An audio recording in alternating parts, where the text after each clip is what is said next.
Irmãos e irmãs, somos todos muito bem-vindos a mais um encontro fraterno de almas que buscam compreender cada vez mais e melhor o Espiritismo com Jesus.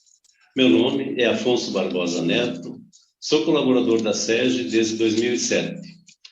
Atualmente estou presidente.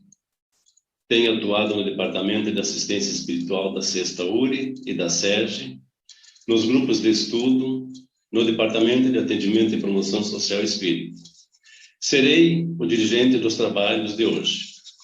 A Sociedade Espírita de Joinville completa hoje, dia 6 de setembro, 75 anos de fundação. Em comemoração a tão significativo período de serviços prestados à causa espírita e à comunidade, durante esse mês de aniversário, acontece um ciclo de palestras sobre o tema Mediunidade, Sutil Sentido Humano. O tema foi escolhido em homenagem ao aniversário de 160 anos da publicação da magistral obra do Sr. Allan Kardec, O Livro dos Médiuns, que desde seu lançamento vem trazendo conhecimento e base para a mediunidade equilibrada daqueles que a têm estudado e praticado seriamente. Há 160 anos, os adeptos da doutrina espírita podem contar com orientação segura e providencial do Sr. Allan Kardec na área da mediunidade. Educador à frente de seu tempo, legou à humanidade esta obra luminosa, que integra a codificação espírita, por ele materializada com sua vasta experiência no campo da educação. O Espiritismo nasceu na intimidade dos núcleos familiares, e a SEGE tem sido uma das células de sua disseminação há 75 anos, contribuindo para a expansão da família espírita em nossa região geográfica e no momento peculiar em que vivemos, também na rede mundial de computadores, a internet. Como uma verdadeira escola de almas, a SEGE vem cumprindo seu papel na formação espiritual e moral de seus frequentadores e colaboradores, atuando como núcleo de estudos, de fraternidade, de oração e de trabalho, e no atendimento aos que nela buscam orientação e amparo. A Sociedade Espírita de Joinville é filiada à Federação Espírita Catarinense e está comprometida em seguir as diretrizes da Federação Espírita Brasileira, atuando nas áreas do atendimento espiritual, a mediunidade, da evangelização para todas as faixas etárias, da assistência e promoção social espírita, tendo como característica a área de estudo da doutrina espírita. Enfim, a SEGE completa 75 anos de luminosa atuação no movimento espírita catarinense, estudando, divulgando e praticando essa maravilhosa doutrina. Vamos agora proferir a prece de abertura dos trabalhos, para a qual pedimos a sua companhia. Com nossos pensamentos e sentimentos elevados, roguemos a Deus de amor, justiça e caridade, o seu amparo e proteção. Que possamos cumprir com alegria as tarefas que se apresentam em nossos dias. Que possamos estar em paz com nós e com todas as pessoas que nos cercam. Que tenhamos um convívio harmonioso, repleto de boas realizações, sempre seguindo as orientações do nosso Mestre Jesus. Obrigado, Senhor, pela oportunidade dessa encarnação. Pedimos a todos as boas vibrações para a SEGE, essa casa de orações e estudo que nos acolhe e nos orienta. Que todos que a procuram possam ser amparados em suas aflições. Pedimos também para vibrarmos em favor do palestrante de hoje, o seu Lenir, que ele passe com clareza o tema que preparou com muito carinho para nós. E assim, da companhia de Deus, de Jesus e de nossos mentores espirituais, pedimos permissão para iniciarmos as atividades de hoje. Obrigado, Senhor. Se conosco, hoje e sempre. Que assim seja. Citamos o seguinte trecho do capítulo 1, Pequena Conferência Espírita, contido no opúsculo O que é o Espiritismo, de autoria do Sr. Allan Kardec. Os médiuns verdadeiramente sérios e devotados, quando não possuem uma existência independente, procuram recursos no trabalho ordinário e não abandonam suas profissões. Eles não consagram a mediunidade senão o tempo que lhe podem dar, sem prejuízo de outras ocupações, empregando parte do tempo destinado aos divertimentos e repouso. Nesse trabalho mais útil, eles se mostram devotados, tornam-se apreciados e respeitados. Temos a grata satisfação de receber nesse ciclo de palestras a colaboração do nosso querido irmão Olenir Teixeira, que é colaborador da SEGE desde 1977. Dentre a sua atuação no movimento espírita, destacamos presidente da SEGE, presidente da 6ª União Regional Espírita, diretor na Federação Espírita Catarinense e presidente da FEC entre 2008 e 2017. Atualmente é coordenador da Evangelioterapia, dirigente de equipe mediúnica e facilitador de grupo de estudo da mediunidade, além de palestrante muito requisitado. Nosso irmão, para quem endereçamos nossas melhores vibrações e passamos a palavra, irá apresentar o tema Mediunidade e Vivência, o exemplo de Chico Xavier.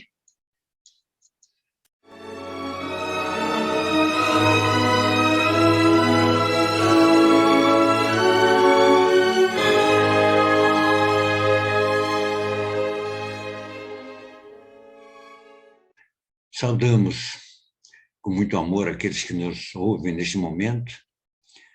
Estamos incumbidos de proferir essa exposição da noite e a nossa base de estudo é o capítulo 20 de O Livro dos Médiuns, itens 226 a 230, incluindo uma mensagem, magnífica mensagem do Espírito Erasto, nesse capítulo intitulada Da Influência Moral dos Médiuns, que, aliás, é o título do capítulo também. Mas permitam que inicie essa exposição da noite de hoje recordando Paulo de Tarso. Paulo de Tarso, e uma também das suas maravilhosas, profundas, preciosas epístolas, cartas. Paulo de Tarso, o notável apóstolo de Jesus, que ficou conhecido como o apóstolo dos gentios, em suas viagens, várias viagens que realizou para a Grécia, para Roma, conforme estão registradas no Livro dos Apóstolos, divulgando sempre e vivenciando, sobretudo, com muito amor, as lições trazidas por Jesus, procurava em todas as localidades que ele visitava, implantar grupos para estudo e para compreensão daquelas sublimes leis.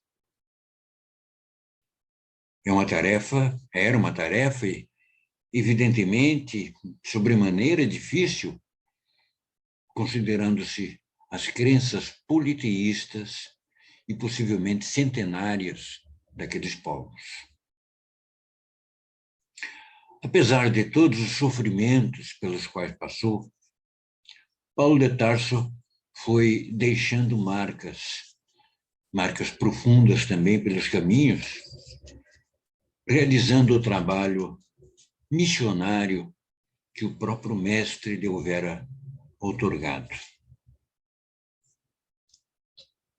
Esses grupos de estudos, grupos de novos discípulos de Jesus, ele, Paulo, os denominava igrejas, palavra originada do grego ecclesia, que significava, ou significaria para ele, pelo menos, nessas oportunidades, reunião de cristãos.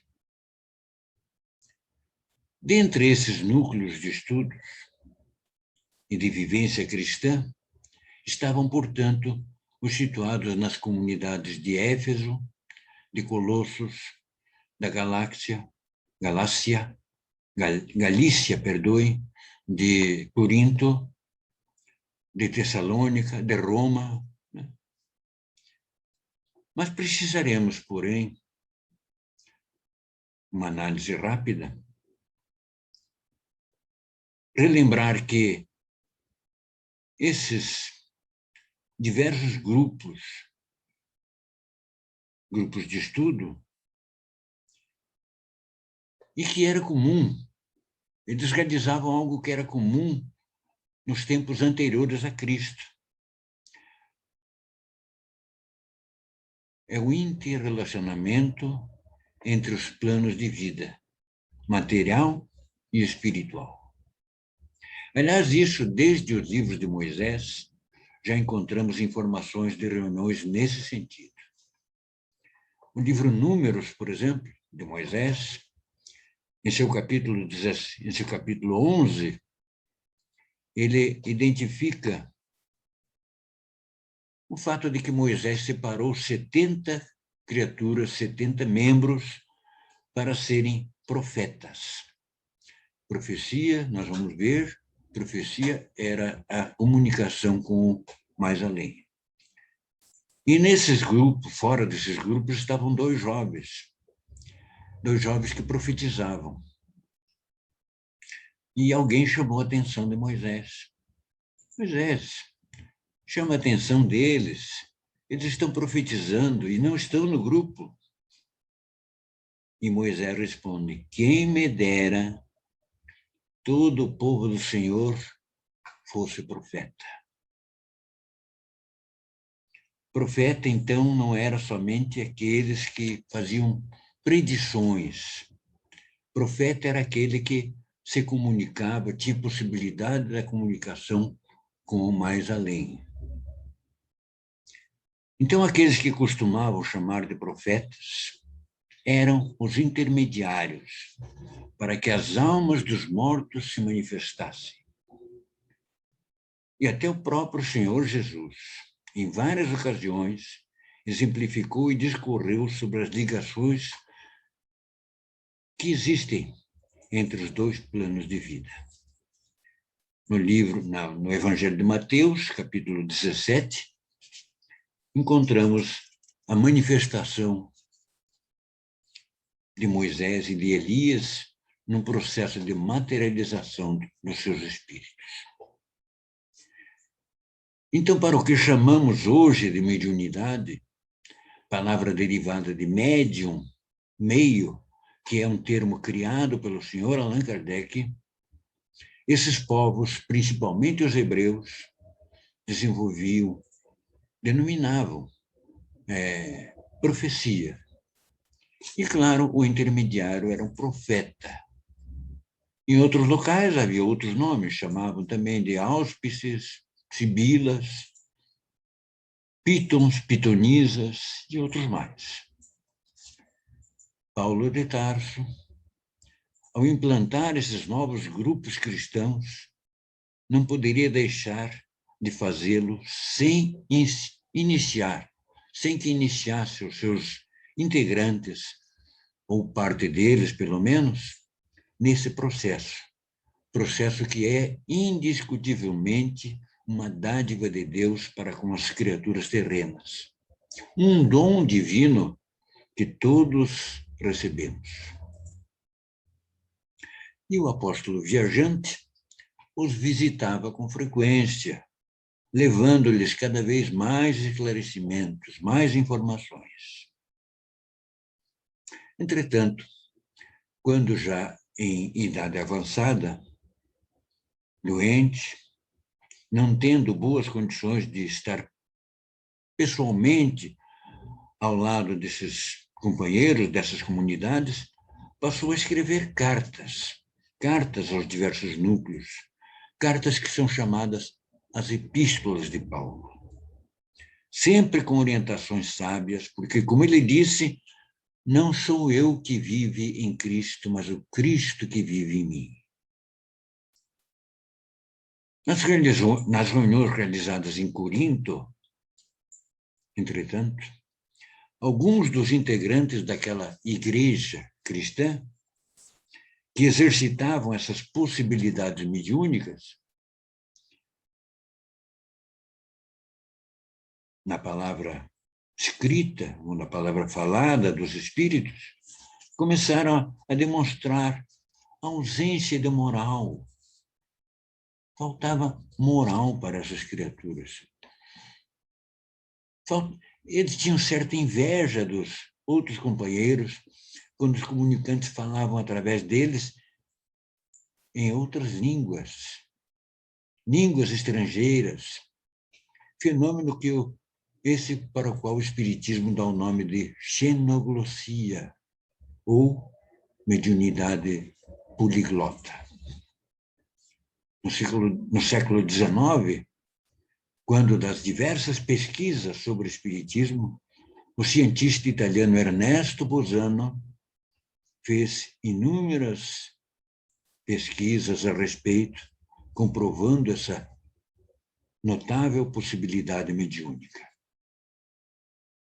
Então, sendo informado desse fato, Paulo escreveu a eles, aos companheiros de Corinto. É a primeira carta aos coríntios, né? Estou me referindo a ela a partir deste instante. Especialmente alguns pontos dessa epístola merecem profunda reflexão neste momento. Nos textos numerados como capítulos de 12 a 14, podemos encontrar uma verdadeira lição de conduta para os médiuns, válida que é até os dias de hoje, até os dias da atualidade. Vejam o que escreveu Paulo. Irmãos, quanto aos dons espirituais, não quero que vocês sejam ignorantes. Há diferentes espécies, diferentes tipos de dons, mas o Espírito é o mesmo. Há diferentes tipos de ministérios, mas o Senhor é o mesmo. Há diferentes formas de atuação, mas é o mesmo Deus quem efetua tudo em todos. A cada um, porém, é dada a manifestação do Espírito segundo o bem comum. A um é dada a palavra da sabedoria, a outro a palavra do conhecimento, a outro a fé, a outro dons de curar, a outro profecia, a outro discernimento de espíritos e ainda a outro variedade de línguas. E segue o apóstolo comparando os diferentes dons mediúnicos com as diversas partes do corpo material, corpo humano, cada qual com a sua função específica. Paulo prossegue no capítulo 13, capítulo esse do qual costumamos ressaltar apenas aquelas palavras sobre caridade ou amor, conforme algumas traduções, algumas dizem amor, outras dizem caridade, sendo a mesma coisa, mas costumamos ressaltar no capítulo 13 da primeira epístola de Paulo aos Coríntios esses aspectos. E ele, no entanto, escreveu algo mais. Disse, ainda que eu fale as línguas dos homens e dos anjos, se eu não tiver amor, serei como sino que ressoa, ou como prato que retine. Ainda que eu tenha o dom da profecia e tenha uma fé capaz de movimentar montanhas, se eu não tiver amor, nada serei. O amor nunca perece, mas as profecias desaparecerão, as línguas cessarão, o conhecimento passará. Isto no capítulo 13. E no capítulo 14, entrando agora a nossa leitura no capítulo 14, aí encontramos novas palavras de Paulo sobre os dons mediúnicos. E vou citar aqui apenas algumas das suas expressões. Sigam o caminho do amor e busquem com dedicação os dons espirituais, principalmente o dom da profecia. Pois quem fala em uma língua estrangeira, uma língua estranha, não fala aos homens. De fato, ninguém o entende. Só a si mesmo ele se edifica. Mas quem profetiza o faz para edificação, encorajamento e consolação dos homens em geral. Quem profetiza é maior do que aquele que fala em línguas, em outras línguas, a não ser que as interprete, claro. Visto que estão, então, ansiosos por terem dons espirituais, procurem crescer naqueles que trazem edificação para o grupo todo.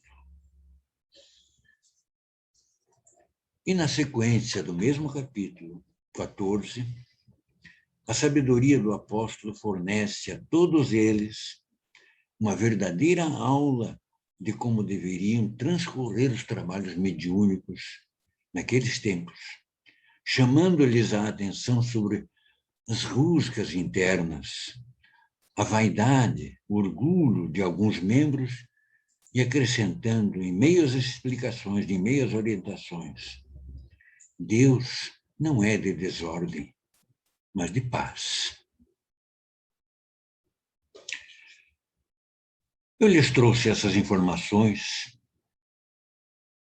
escritas pelo apóstolo Paulo, tendo em vista o tema sobre o qual deveremos discorrer na noite de hoje. Mediunidade e vivência. Mediunidade e moral. Mediunidade e conduta. Inclusive, procurando um paralelo com o exemplo de Chico Xavier, de Francisco Cândido Xavier.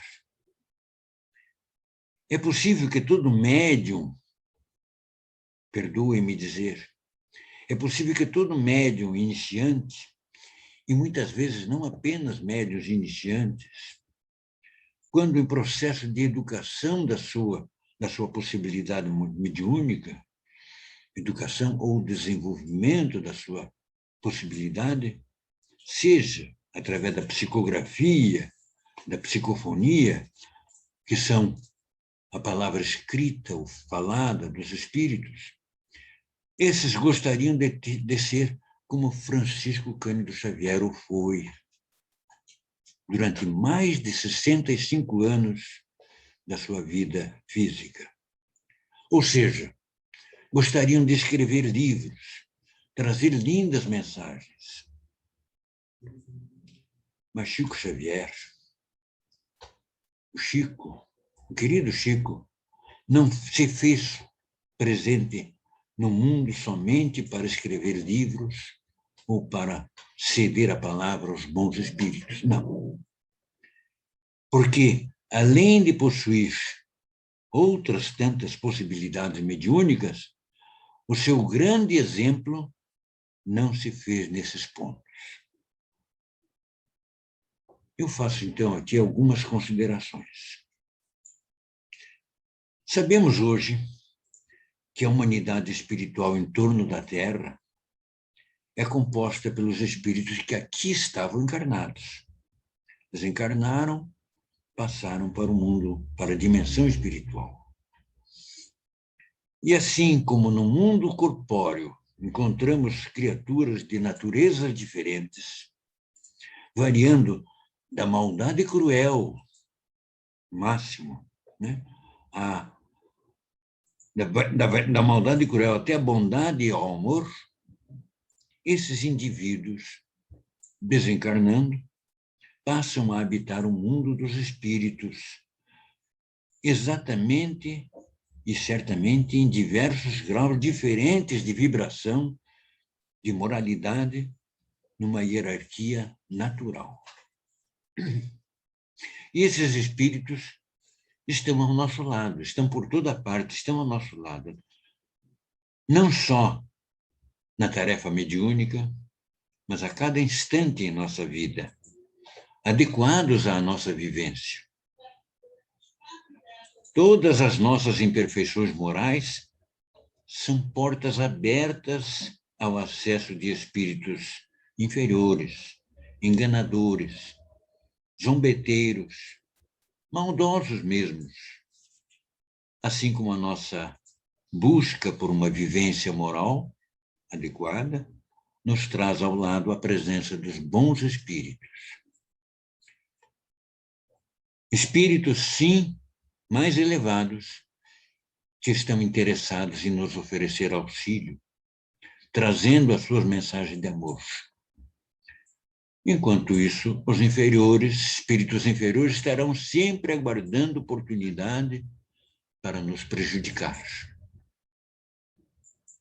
Então, o que facultou, certamente, ao querido irmão Francisco Cândido Xavier, a vasta obra literária ditada pelos espíritos, assim como a assistência ininterrupta do espírito Emmanuel e a presença em toda a sua vida mediúnica de espíritos elevados, o que facultou foi a sua superior educação moral, superior condição moral, o amor que demonstrou por tudo e por todos, indistintamente, sendo humilde, benevolente, compreensivo, caridoso, devotado ao bem geral, abnegado, afastou de si todos os padrões grosseiros, as paixões maldosas e os sentimentos menos nobres. Jamais demonstrou vaidade ou outra qualquer paixão inferior. Chico Xavier era, efetivamente, como é conhecido, um homem chamado amor. Aqueles que querem, portanto, esclarecer-se no campo da mediunidade, devem se livrar dessas condições humanas obscuras. Essa é a melhor prova de sinceridade que os deve animar. Condição que todos os indivíduos, todos os médiuns podem perfeitamente satisfazer. Chico pode nos servir como modelo, nesse caso. É um modelo, é um exemplo. E compreendamos por quê. Para que aconteça a comunicação entre os dois planos de vida, o espírito que deseja comunicar-se precisa se identificar com a alma do médium. E essa identificação ocorre quando existe sintonia, similaridade, identificação entre ambos. A alma do médium exerce sobre o espírito desencarnado, uma espécie de atração ou de repulsão, conforme seja a semelhança ou a diferença entre ambos. Em relação à sua faculdade mediúnica, um médium exerce influência muito grande pelo seu caráter moral. E essa influência se revela de modo principal quanto à natureza dos espíritos que o assistem, que o cercam. todo aquele que realmente quer esclarecer-se deve fugir das trevas, né? Todo aquele que quer a luz deve sair da escuridão. E essas trevas se encontram na impureza do coração. Quando o médium é vicioso, os espíritos inferiores chegam a se agrupar em torno dele. Mas as qualidades que, de preferência, atraem os espíritos elevados são a bondade, a simplicidade de coração real, né? O amor ao próximo, o desprendimento das coisas da matéria, das coisas materiais. Enquanto que os defeitos que afastam os bons espíritos do médium são o orgulho, a inveja, o egoísmo, o ciúme, a ambição, a sensualidade e todas as outras paixões que escravizam o homem ao corpo físico, à matéria. Todas as imperfeições morais são entraves para o crescimento espiritual do médium. Todas as imperfeições morais, por menores que sejam, são entraves para o crescimento espiritual do médium. O orgulho, porém, é a imperfeição que os espíritos inferiores exploram com mais habilidade, pois essa paixão é aquele que a criatura menos confessa a si mesma. Geralmente diz, eu não sou orgulhoso. Todos temos ainda alguma coisa que precisamos extirpar de nós. O orgulho tem produzido a perda de muitos médiuns, dotados de excelentes faculdades, envolvidos que foram por espíritos maus e mentirosos. Entre os sinais de orgulho nos médiuns estão a crença na veracidade das comunicações que recebem, a infalibilidade dos espíritos que transmitiram essas comunicações. Alguns intermediários orgulhosos até chegam a desprezar as comunicações que não venham por seu intermédio. Orgulho. Nesses médiuns, o seu amor próprio sofreria se houvessem de confessar que foram ludibriados. Nas equipes de mediunidade, em centros espíritas bem orientados, todas as comunicações escritas ou faladas são sempre submetidas a um exame severo e escrupuloso,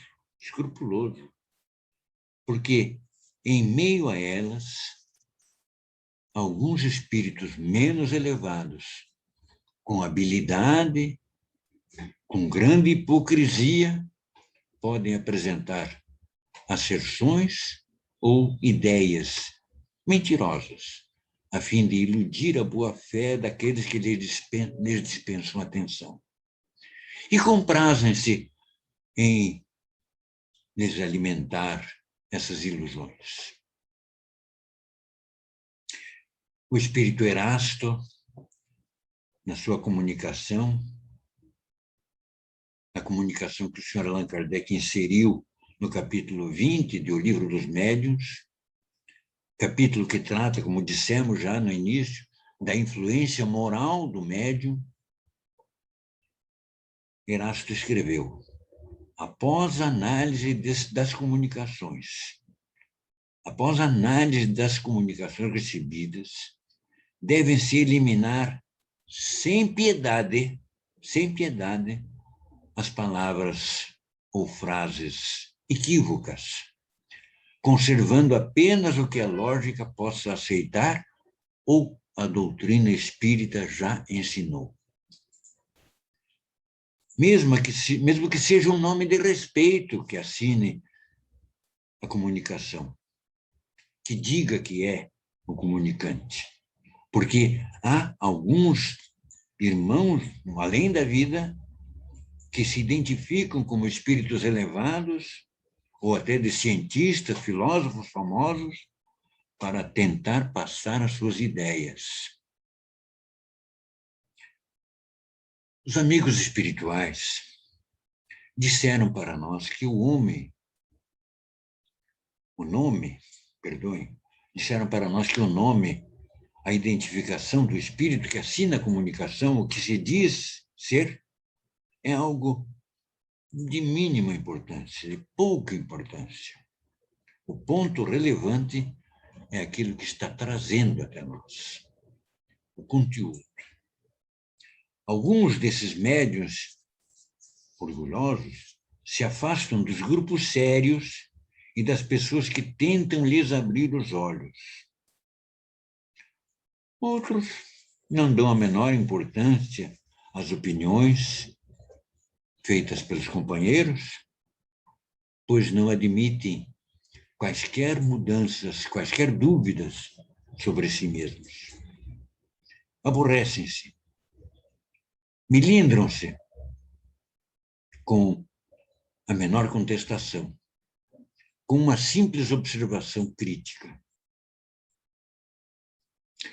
Os espíritos enganadores os arrastam a um isolamento, pois não querem contraditores.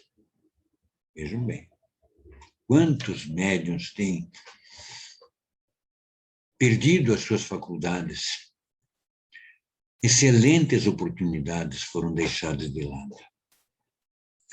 Um médium, como indivíduo, tem pouca importância. Por melhor que ele seja, jamais é tão perfeito que não possa, por prova, ser atacado por algum lado fraco. Os espíritos mais elevados podem se utilizar desse recurso como sendo uma advertência fraterna. Os bons espíritos a isso se permitem, a fim de lhes exercitar a ponderação e para lhes ensinar a discernir o verdadeiro do falso.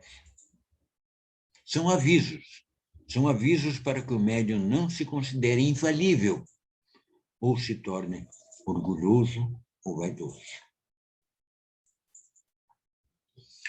Retornando, então, ao nosso querido irmão, ao nosso exemplo sobre Francisco Cândido Xavier, médium, sem dúvida, exemplar pela sua conduta, pela sua vivência na tarefa que desempenhava, em certa ocasião, ele recebeu mensagem que considerou de interesse da humanidade.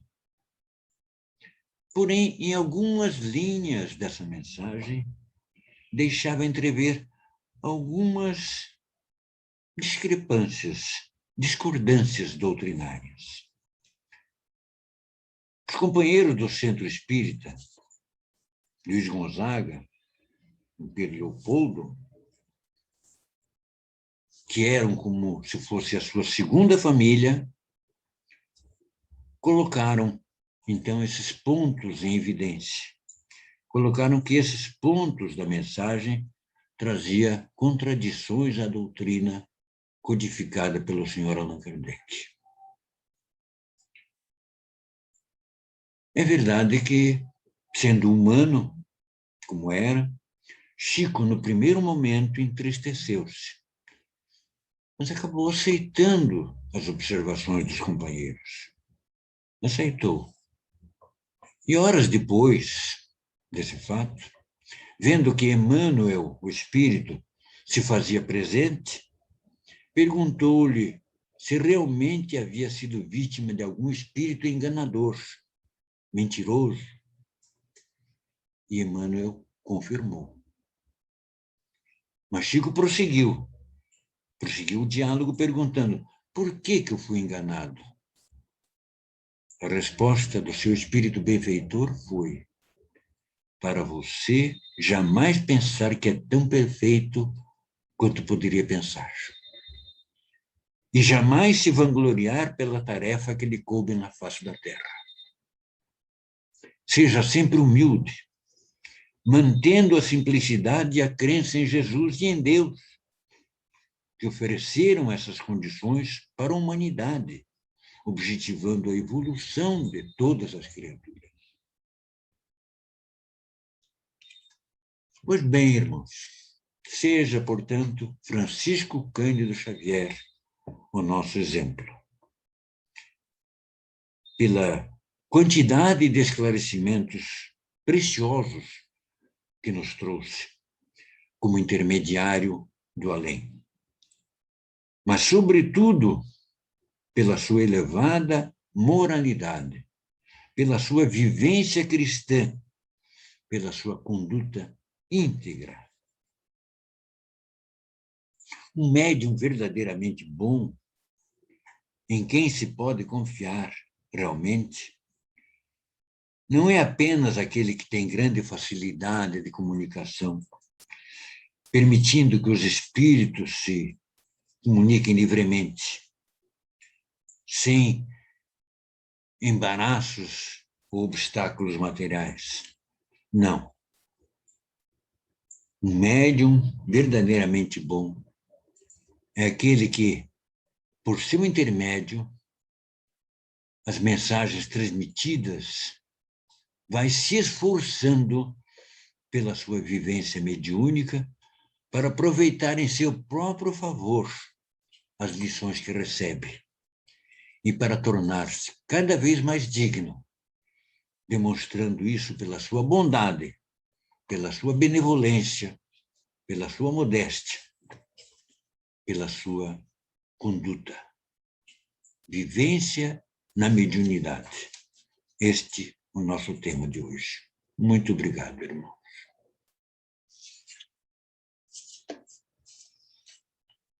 Agradecemos, então, a Deus esta oportunidade que nos foi concedida, oportunidade que nos levou certamente a meditar também, a refletir em nossa própria maneira de ser. Que os bons espíritos estejam sempre conosco. Que as paixões negativas, obscuras, sejam dispersas e não permaneçam em nós. Que estejamos sempre a postos para a recepção de mensagens que vão nos servir de imediato. Esse é o nosso desejo. Obrigado, Senhor, pela oportunidade gratificante que nos ofereceu neste momento. Obrigado a Jesus, obrigado aos espíritos, aos companheiros do mais além, que sempre estão conosco, protegendo-nos, orientando-nos e advertindo-nos, vez por outra. Obrigado. Graças a Deus.